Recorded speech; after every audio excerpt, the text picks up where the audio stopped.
Guys বৃষ্টি হওয়ার আগ মুহূর্তে অবশ্যই ভালো লাগে ওয়েদার। আর সব থেকে বেশি ভালো লাগে যে বৃষ্টি আসার আগে বাতাসটা আসে না, এটা দেখো কি সুন্দর বাতাস আসতে আছে। মাশাআল্লাহ, অনেক সুন্দর লাগতেছে। আর ওই দিনকার বৃষ্টিতে মানে পুরা গাছপালা সব সতেজ হয়ে গেছে, দেখবা আমে বকুল হয়েছে কতগুলা।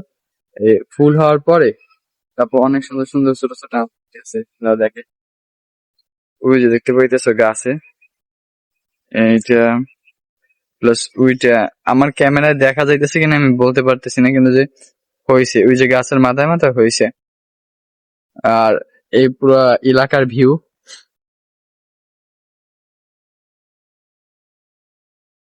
যদিও আগে এত ভবন ছিল না, রিসেন্ট কয়েক বছরের ভিতরে অনেক ভবন হয়েছে। তো জুম্মা নামাজের পরে ওয়েদার দেখতে আসলাম, আমার মনে হয় যে কালকেও ঝড় হইতে পারে।